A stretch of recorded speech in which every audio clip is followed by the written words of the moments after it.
Welcome to EconTalk, brought to you by the Library of Economics and Liberty. I'm your host, Russ Roberts of George Mason University, podcasting today from Stanford University's Hoover Institution. My guest today is Rick Hanushek. Rick is the Paul and Jean Hanna Senior Fellow here at the Hoover Institution, and he's written widely on education and education policy. Rick, I'd like to start our conversation by asking you what you and others have found in trying to understand what makes students better educated. For example, we hear a lot about the need to increase expenditures on schooling as a way of improving education. What's been the pattern of educational spending in America in the recent past? Is it up or down? Well, it's quite dramatically up over, in fact, the whole century of the 20th century up till now. Many people think that, in fact, we've been starving our schools and holding back on funds, but in fact, funding has increased on a per pupil basis quite dramatically and quite steadily throughout as long as we can tell. So since 1960, the real spending, after we adjust for inflation, per pupil has more than tripled. Tripled in real terms, that is, the real resources that are going toward education per student tripled since 1960. That's an incredible increase. And how's that turned out? What's been the impact of that expenditure increase on educational outcomes? Well, that's been the disappointment. What we've seen is that test scores of students have been virtually constant or flat from 1970 through today. We regularly test a random sample of U.S. students in reading, math, science, and those test scores, while they've jiggled around a little bit, have essentially not changed. So we've spent dramatically more, I assume, since 1970 as well. That tripling didn't all take place between 60 and 70. I assume there's been a steady increase since 1970. Is that correct? That's correct. There was a large increase in the 60s, but that was partly when the spending was done for people taking the test in 1970. They benefited from that. We hope. But in subsequent years, we didn't see any payoff for additional expenditure. That's right. And the problem is that this funding and spending has gone in exactly the way that people call for. We have more experienced teachers today. More than half of our teachers have master's degrees, and pupil-teacher ratios are dramatically down over this time period. So exactly the things that we're exhorted to do have been happening, and they have not shown up in terms of student performance. So over the last 30 years, smaller classrooms in terms of number of students, more experienced teachers, in theory, in measured terms, better educated teachers, and yet students don't seem to have gotten any more educated based on these test scores. Precisely. And why would that be? I thought, don't you get what you pay for? Surely if you spend more on education, won't you get more education? Well, education differs from the market for new cars or whatever you want to look at. If we were buying a car, we might think that we get more quality when we spend more for that car. But in education, it's largely run by the government and is not subject to many market forces. So we see that things happen that improve the happiness of the people in education, but don't necessarily translate into better performance of students. So you're suggesting the money's been spent, but not spent wisely. And yet, these examples you gave, smaller class size, better educated teachers, better experienced teachers, why wouldn't that have any impact? Are there cultural, I'm sure the defenders of these policies argue there's cultural forces working in the other direction, there's special education requirements, surely that soaked up some of the money. Do those explanations carry any water? Well, they are important. We do spend more on special education now than we did in the past, and I think to good purpose, because we are now providing education to people that weren't in schools before. But the amount of increase in special education simply can't explain a tripling of spending. What we do know is that teachers are very important, and that it matters whether you have a good teacher or a bad teacher. It makes a big difference. That's what most parents know in this business.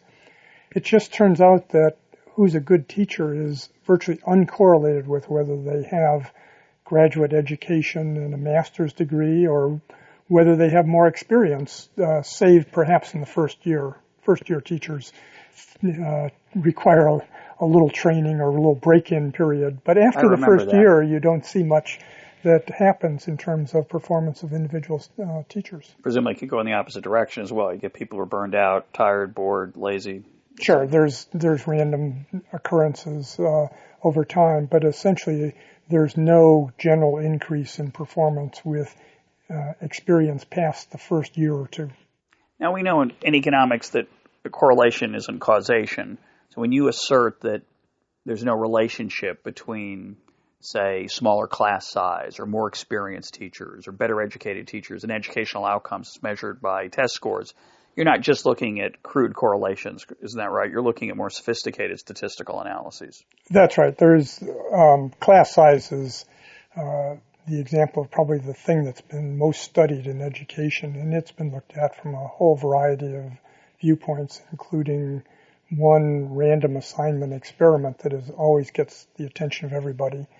In the mid-1980s, the state of Tennessee, before they put more money into reducing class sizes, decided to run an actual experiment where they randomly assigned some students to small classes and some to large classes. That experiment suggested that there were small gains in the first year that somebody had a small class. What were the range of class sizes in that experiment? Oh, the range of class sizes were from an average of about 23 or 24 students compared to 15 students. Okay. So it was a dramatic difference in class size, and as you can fill in the blanks, a dramatic difference in the expense of this. And what we found was, at best, there were small, modest gains in kindergarten or first grade, but that they didn't keep going. So that if a student got a gain in kindergarten from being in a small class, they didn't have increasingly larger gains from small classes in subsequent years. So that's often held out as the gold standard that we had some positive effects. That evidence is balanced by a wide range of simple to very sophisticated analyses of class size that essentially show that there's no systematic relationship between class size and student performance. Controlling for other factors that might affect outcomes and performance, such as family background, I presume. What are some of the other variables people try to control for in these experiments? Well, the main thing that people look at in the statistical work is family background differences or differences in the teachers and so forth.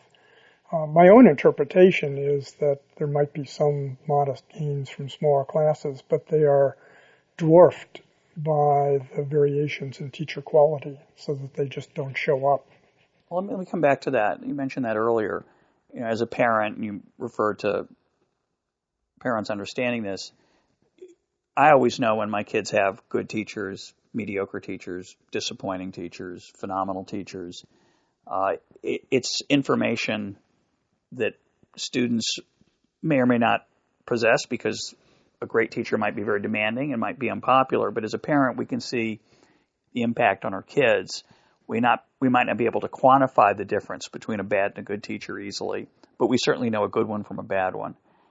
In empirical work that looks at these differences in quality, how do you measure that? You asserted a minute ago that quality of teacher makes a difference. How has that been measured empirically in the studies that have been done? How reliable are those studies? What do you think the reliability of those studies are? I think that there's developing a fairly broad literature now that is quite reliable on this issue. The way these studies work is to actually look at whether kids in a particular classroom with a particular teacher tend to gain more in achievement in a given year than in another classroom. And what we see now when we follow teachers over time is that some teachers year after year get high growth in student achievement. It's not the high level. It's given where they start, how far do they progress? What's the gain that they get? Other teachers get low gains year after year. It turns out that these are substantial differences. I'll give you the magnitude. If we went from an average teacher to a good teacher, which, if I put it in distributional terms, would be like the 85th percentile versus the 50th percentile. So we move up to quite a good teacher. A low-income student who had a good teacher... A student from a low-income family situation. Yeah, exactly. We've been told frequently that the only thing that matters is family background. And we know that family background is an important factor and that this is related to socioeconomic status, income levels, education levels of parents, and so forth. But if we look at a student from a low-income family and imagine that this student had one of these good teachers 3 years in a row, or maybe 4 years in a row, compared to an average teacher, the gains with that good teacher would be expected to overcome the average difference between a low-income student and everybody else. So you're saying that the quality of the teaching would compensate for any family background disadvantage that a kid would have. Precisely. Empirically. That's what's been observed. And what kind of data are you looking at there? Within a school system, across a state? How wide?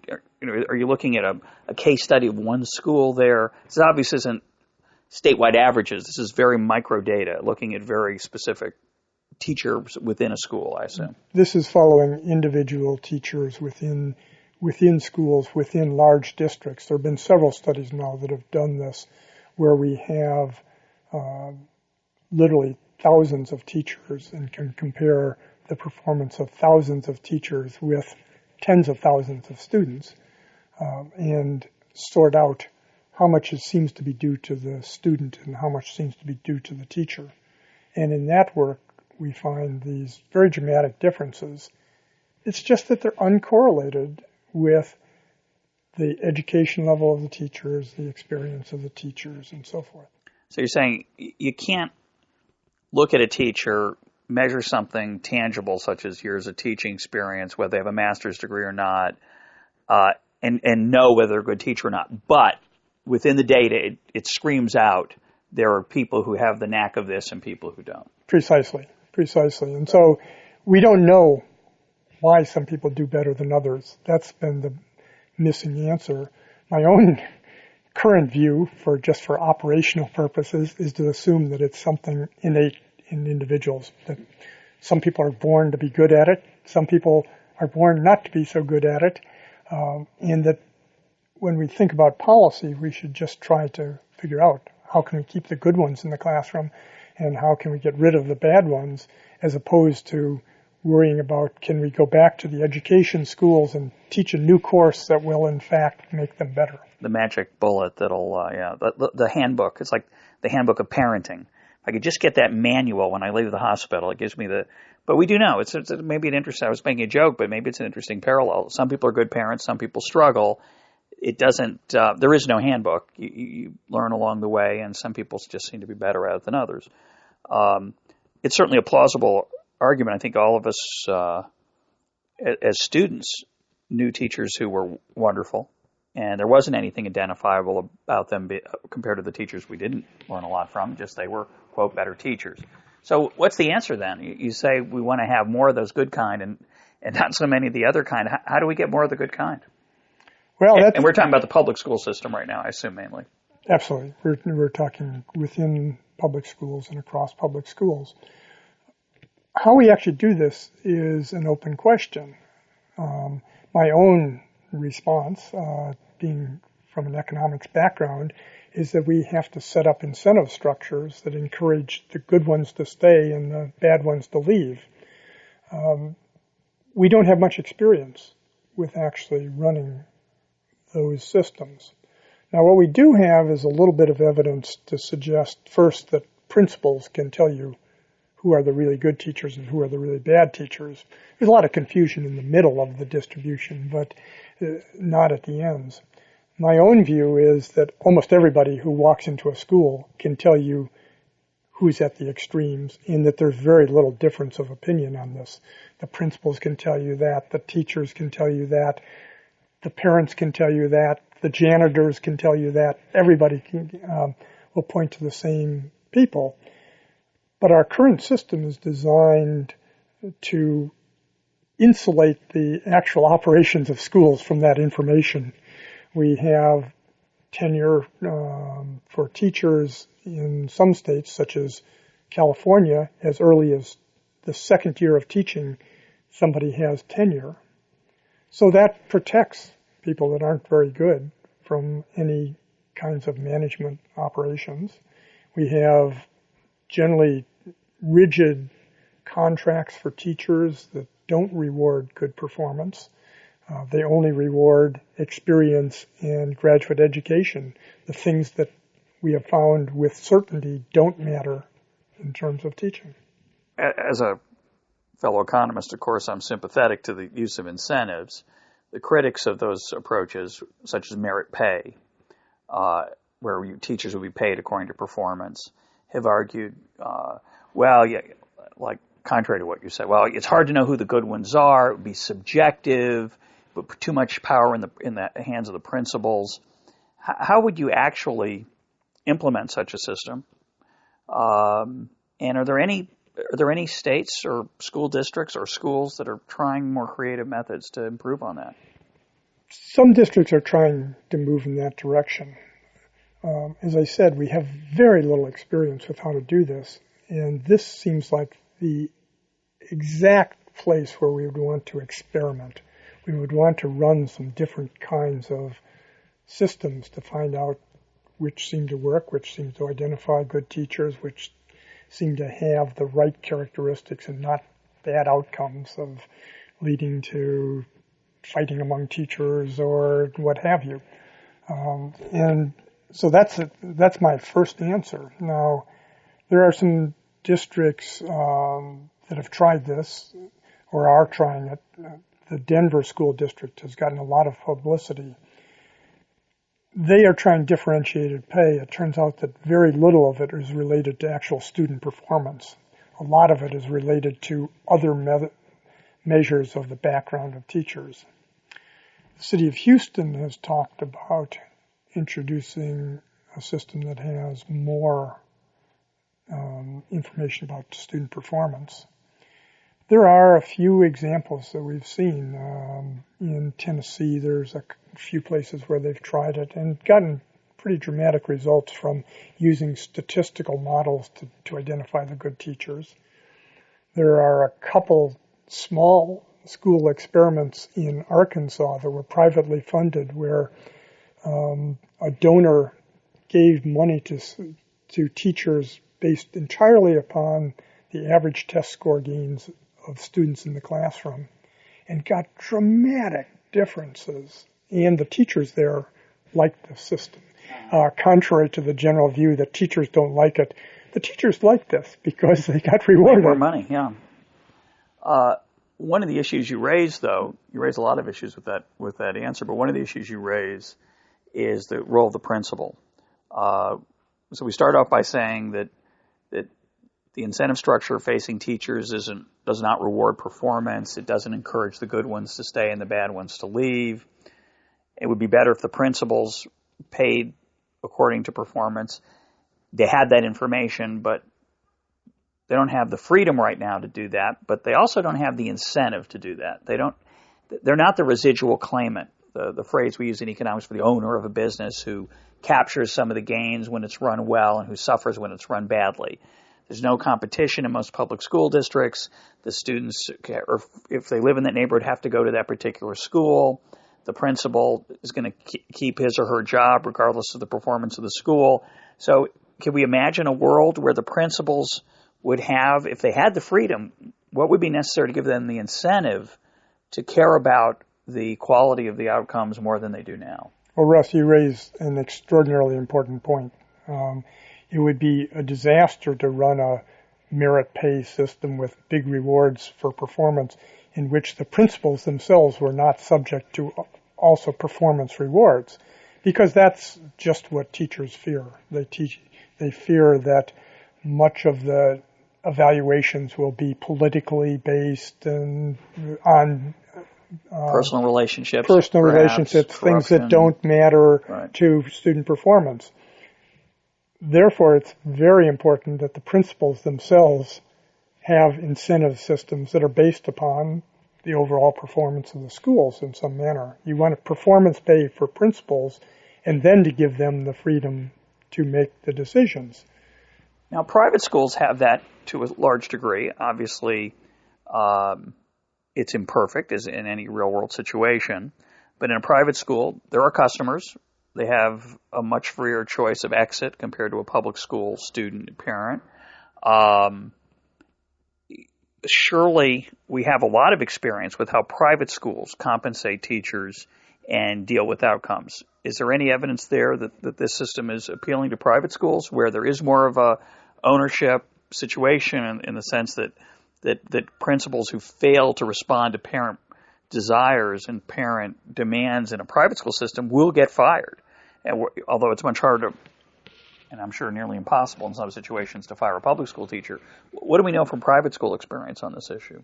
Well, unfortunately, we don't know as much as we would like to know. Private schools often do not make data available and do not open up their records to researchers to look at. From what we can tell, first, there seems to be more variation in salaries within private schools than are in public schools. It's suggestive that they're aligning salaries with performance. But more than that, it appears from some suggestive evidence that private schools don't have really widely varying salaries, that they're within, again, reasonable ranges for experience and so forth, but they are much more careful about who they keep and who they retain, so that they make their decisions often on hiring and retention as opposed to public schools that essentially make no retention decisions. All retention decisions, for the most part in public schools, are made by the teachers themselves. Do they want to stay in teaching or not? Yeah, that makes an incredible difference, that factor. Now, you suggested we'd be better off in a world where teachers were compensated based on test outcomes or other types of objective measures. What about the worry that many people have that will naturally encourage teachers to, quote, teach to the test? If your salary is related to teach student outcomes, you're going to want those student outcomes to be high. There is a corruption issue there. There's a cheating, always a cheating potential. It has to be monitored. But what about the more, I think, philosophical worry that true education won't take place and you'll just get kids who are good at taking tests and won't be thoughtful citizens, productive workers, pleasant spouses, etc.? Well, there are important elements of that we have to pay attention to. I think it is true that many of the current tests that we give for accountability purposes in the U.S. today are not up to the standards that we'd like. We would like better tests.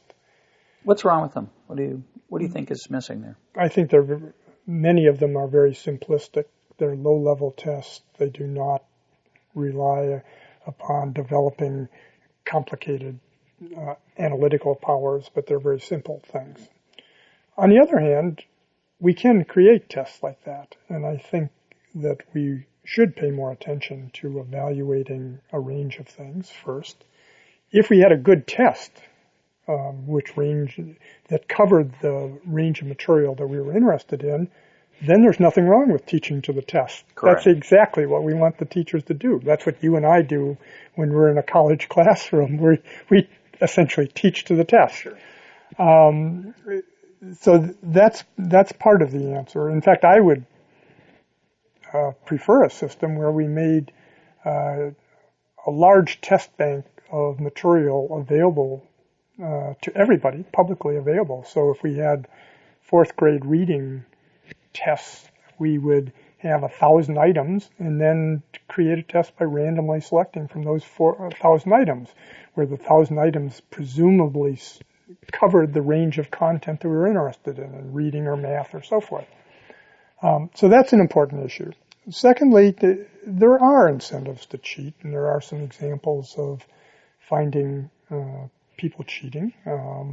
One of these examples made it into Freakonomics, where Steve Levitt and his co-author discovered some cheating in Chicago public schools. On the other hand, most of this is in some sense self-correcting in most accountability systems, because you can cheat one year, but then the next year, when you're evaluated, you have to cheat as much or more the next year to look better.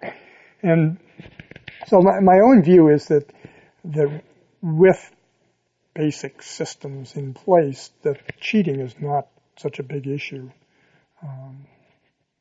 Going back to this particular method of what I think would be called a merit pay system, where good teachers are paid more than mediocre or poor teachers. Obviously, in a private school system, while there may be various testing procedures in place, most private schools, most universities, but most, talking about grade school and high school, most private schools reward teachers if they do, in fact, use merit pay based on subjective measures of quality, an ability to inspire, an ability to transform, that parents are aware of, that principals are aware of, I think, very vividly in a private school setting. Is your interest in test scores driven by the limits of what's practical in a public school, where it's unlikely we'd get to a world where a principal would be given that much authority with public money, essentially? No. I'm glad you came back to this. My ideal system would not have it based entirely on test scores and a mechanical system, but in fact I would have subjective information from the principal or other instructional leaders, or maybe other teachers, if we could design systems that involve them in it, for precisely the reasons you've brought it up. There's a range of things that teachers do other than teach fourth grade mathematics skills in the curriculum, and we want to reward them and recognize that for the broad range of activities, and in fact for what they contribute to the entire school and so forth. Now, I would use some test information, though, because you need to have a way of comparing teachers and principals across schools. Within a school, you can always pretty much line up teachers, but it's hard to tell whether they're doing an absolutely good job or not. My kids went to public schools, pretty gold-plated public schools by many standards, and there I knew which teachers were doing well and which weren't in a comparative sense, but it was very hard to figure out how well this school was doing in an absolute sense, because the parents, contributed a lot, and you had to dig this information out. And you obviously didn't have a lot of experience with other fourth grade teachers in other school systems. You only had your own school, right? I mean, you always know who the good teacher is in that grade, but you don't know whether that's a good teacher in absolute terms, as you point out. But if you had your druthers, let me ask it differently.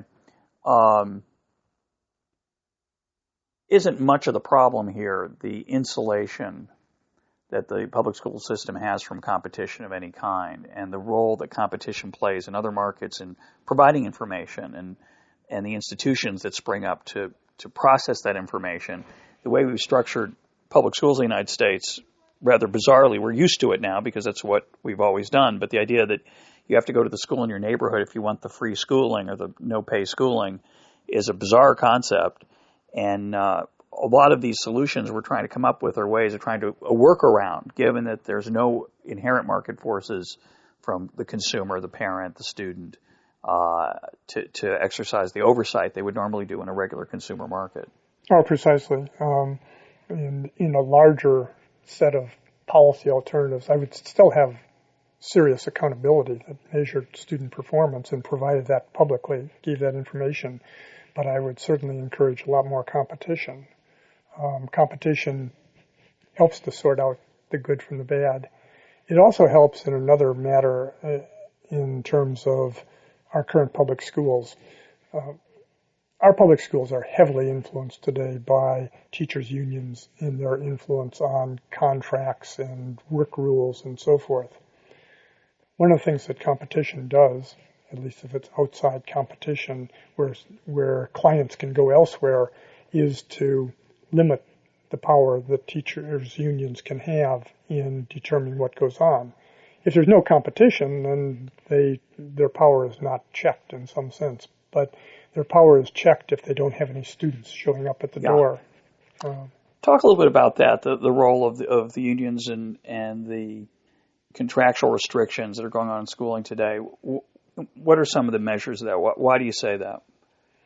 Well, the current structure of teacher contracts is largely a function of collective bargaining, where there's what we call the single salary schedule that it's a lookup matrix that has years of experience and amount of graduate education. You look up salaries independent of any other factors such as specialty. We all hear about the shortage of math teachers. Well, math teachers don't appear in this matrix. All teachers get paid the same for experience. Neither do high-quality teachers. This has largely been retained by the pressure of collective bargaining, I think. There are lots of forces in private industry to have salaries go up with experience and so forth. But it's the insulation from any other factors that's been a function of unions. They have frequently, in many districts, bargained over such things as how much time teachers spend in the classroom, how much time they spend outside the classroom, what the class size is, of who can choose whether a teacher is in a particular school or not. Many contracts allow senior teachers to have first choice of where they teach, regardless of what the principal may think. So there are a variety of ways in which the whole institutional structure of public schools are influenced by collective bargaining. Very depressing. I hate to end on such a depressing note. Let me ask you a different question. Given the heavy hand of both the unions and the political structure that we have for teaching, what can we hope for as a short-run improvement? What do you think is politically feasible, that is possible, that would help students, particularly students coming from low-income families, where I think we've done a horrible disservice for now 2 generations to those kids growing up in America's inner cities? Well, I think a couple of things are possible. First, I'm a big supporter of the current accountability movement in the U.S. because shining a spotlight on problems, I think, is very important, even if the current institutions don't allow for much change. Secondly, the expansion of choice through charter schools offers some hope, although charter schools are funny institutions that are hard to start up. They're new public schools, but they in general don't have any great structure to them, so they're individual mom and pop stores, which in some places work out and in other places don't. Those are the short-run feasible kinds of alternatives.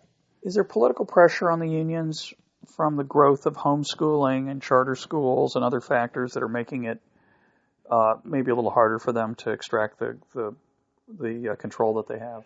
Well, I think unions are concerned about this. They certainly fight tooth and nail to stop any choice, including charter schools, and to try to inhibit any choice there. How effective it is or how important it is, we'll have to wait and see. Well, we're out of time, Rick. That's been a fascinating conversation. I want to thank our listeners for joining us. If you're interested in other podcasts, you can go to EconTalk.org, where you will find those podcasts along with links and other readings related to this one. Thank you, Rick. You're welcome.